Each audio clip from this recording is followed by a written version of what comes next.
आप सबको खुश आमदीद। बहुत शुक्रिया वक्त देने का। खुदावंद आपको बहुत बरकत दे। आज हमारा 2024 का पहला दिन है। मैं ये वीडियो बनाने का मकसद 4-5 चीज़ों के ऊपर मुश्तमिल है। सबसे पहला, हमारी ज़िंदगी के अंदर हर साल आता है और नई चीज़ें जो है हमारी ज़िंदगी के अंदर नए मौके और नई अपॉर्चुनिटियाँ लेकर आता है। सवाल आपसे ये है कि आप किस तरह उस मौक़ों को और उस अपॉर्चुनिटी जो आपको मिलती है उसको किस तरह आप यूटिलाइज करते हैं। दूसरा ये है कि क्या आपने जो 2023 के अंदर सीखा जिसको आपको छोड़ देना है और 2024 के अंदर आपको बदलाव और चेंज लेकर आना है। हर एक शख्स जो है ना वो अपनी जिंदगी के अंदर अच्छाई चाहता है। एक जापानीज 53 ईयर ओल्ड जो है ना एक औरत थी, उसका ख्वाब था कि मुझे माउंट एवरेस्ट जो नेपाल के अंदर सबसे बड़ी पहाड़ी उसके ऊपर जाना है। तो उसने पैक किया, ट्रेनिंग करती रही और आखिरकार वो पहुंच गई। लेकिन जब वो ऊपर पहुंच गई तो बहुत एक्साइटेड हुई, तो अचानक उसका जो है वो मास्क निकल गया और उसके पास ताकत नहीं थी कि वो वापस आ सके और वहां पर डेथ वैली के अंदर उसकी मौत हो गई। हमें जो है ना वो ये कोई बहुत बड़ी बात नहीं कि चीज को पा लेना। बहुत बड़ी बात यह है कि फिर ये भी सोचना कि हम वापस कैसे आ सके।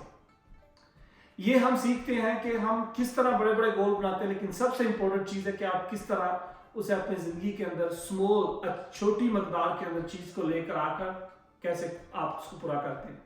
तो आज की आयत आपके लिए मैं शेयर करना चाहता हूं। रोमियो 12 बाब और उसकी 2 आयत के अंदर लिखा है, इस जहां की हम शक्ल ना बनो बल्कि नई अकल नई हो जाने से अपनी सूरत बदलते जाओ, ताकि खुदा की नेक और पसंदीदा और कामिल मर्जी तजर्बे से मालूम करते रहो। इसके अंदर जो है वो 4-5 एलिमेंट दिए गए हैं। सबसे पहले वो बयान करते हैं कि जहां के जो दुनिया वैसा आप मत बनो, पहली चीज। दूसरी, दुनिया के हम शक्ल ना बनो, और दुनिया से फिर वो सीधा अकल के ऊपर आता है। जैसे वो दुनिया को छोड़ता है, इस जहां के हम शक्ल ना बनो बल्कि अकल नई हो जाने से अपनी सूरत भी बदलते जाओ। जब हमारे अंदर नई सोच और नई अकल आती है तो हमारी सूरत जो है वो बदल जाती है। अगर आप डिप्रेस होंगे, परेशानी के अंदर होंगे, दुख के अंदर होंगे, तकलीफ के अंदर होंगे, अगर फॉर एग्जाम्पल अगर कोई शख्स जो है ना वो हर वक्त गलत कामों के अंदर पड़ा है, तो उसके चेहरे के ऊपर भी आप देख सकते हैं कि उसके अंदर खुशी या रौनक नहीं है।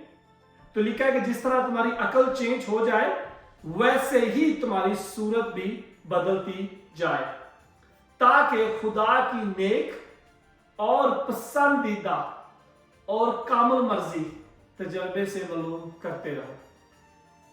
अगर किसी चीज में हमें तजर्बा ही नहीं है तो हम उसके बारे में कुछ भी नहीं कह सकते। लेकिन अगर आज आपको 5-10 साल मसीह के अंदर चलते हो गए और फिर भी आप पूरी तरह रीन्यू नहीं हो रहे, आपका ब्रेन पूरी तरह रीन्यू नहीं हो रहा, आप पूरी तरह तब्दीली और चेंज नहीं लेकर आ रहे, तो इसका मतलब यह है कि हमें रिपेंट करना है, हमें तौबा करनी है।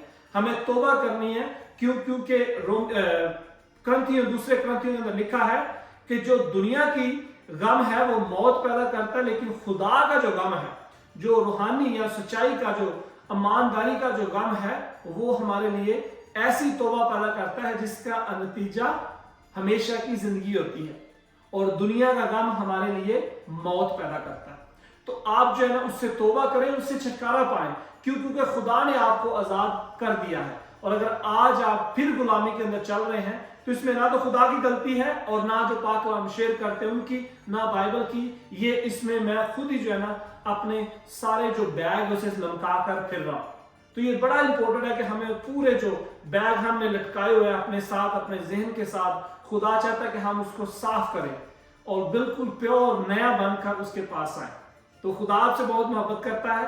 अपना खास ख्याल रखना और हमेशा ये याद रखना कि खुदा हमेशा आपसे मोहब्बत करता है। नए साल की ढेरों खुशियां आपको मुबारक हों और हमेशा खुश रहें और कुछ नया करें। अपना ख्याल रखना। खुदा हाफिज।